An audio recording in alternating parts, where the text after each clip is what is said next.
Ayan! Hello, beautiful! Welcome back at Everything Nice at Your Succulent Love. And I'm inviting you to like and subscribe to my channel to hit the notification bell for more updates on my videos. Ayan. So, ngayon, iaayos ko lang po yung itong arrangement ko. Lalagyan ko lang sila ng sand para naman, para naman maganda. So, iisip ko kung gagamit ko ba is pink or dilaw. So, anyway, dito sa mga dito is blue. So, nakapaibabaw siya doon sa Kiryu.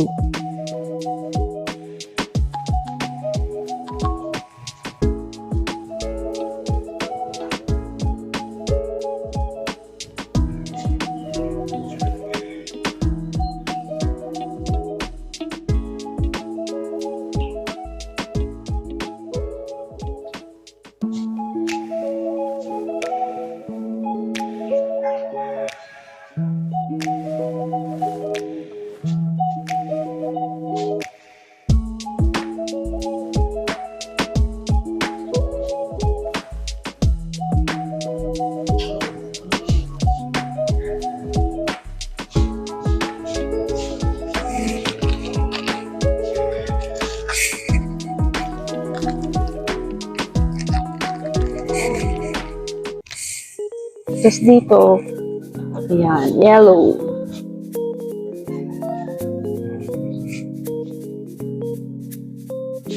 Ba't pala pink ano? Anyway, okay lang.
Gusto ko nang alisin tong plants na to. Super dry na kasi siya.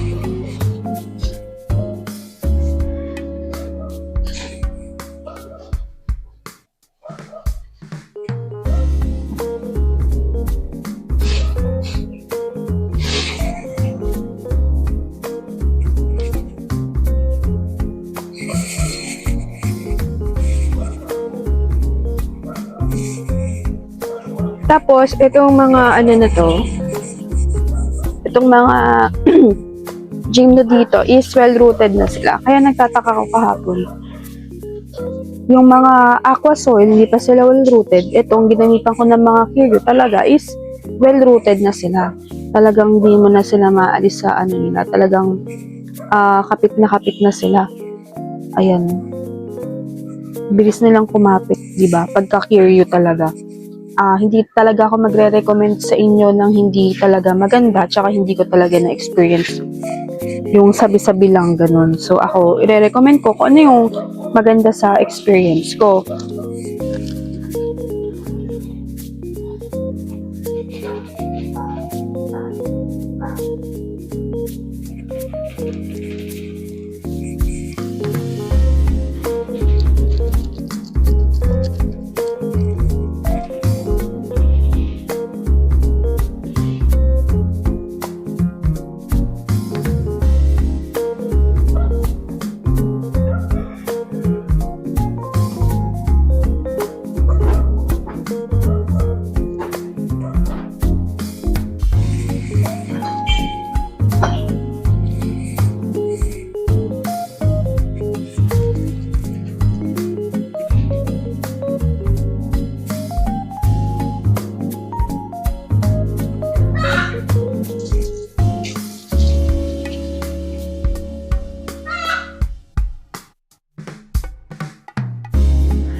So, ayan. Tapos, ipipix ko naman yung aking Roman Noma. Ayan.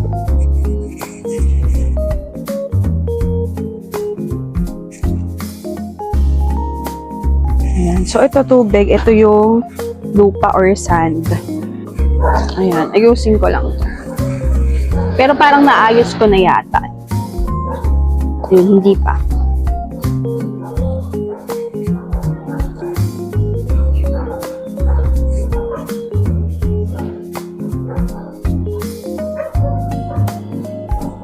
Natumba kasi ito sa sa pinalalagyan niya. Ayan, okay na pala.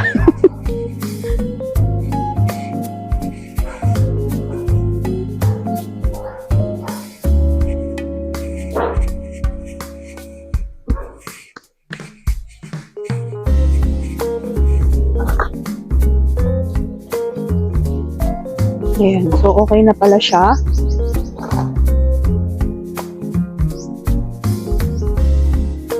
Ayan, diba? Diba ang kalat? Sunod naman ito, yung nahulog. Aayusin ko lang.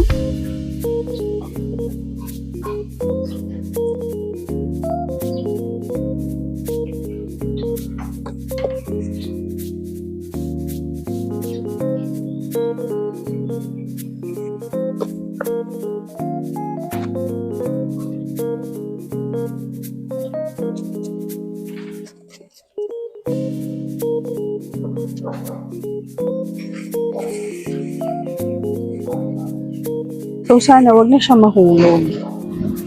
Ayan, pag ganitong may dilaw-dilaw, hindi ko muna inaalis yan. Nahayaan kong sipsipin siya ng nito. Kaya lang nanilaw siya. Kaya siya naninilaw. Nahayaan ko lang siyang sipsipin nito, tapos pag talagang tuyot, tsaka ko lang tinatanggal. Kasi, kumukuha pa sila ng water dyan, parang ganito. Ayan.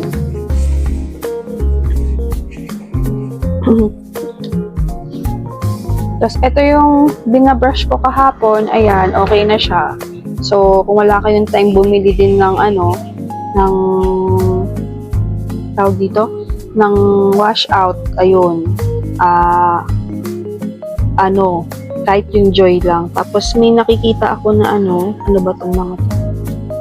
So, hindi ko alam yung bilog-bilog na yun. Ayan.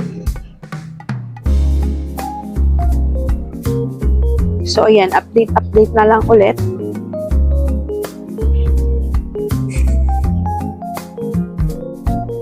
Ito pa yung isa. Ayan. Natanggal pa yung isang pops niya kahapon. So, ayan, nilinis ko ulit. Ayan. Kasi meron pa rin. Tapos yung isa nandun sa arawan. Papa-tik-tik natin sa araw. Ayan, eto isa.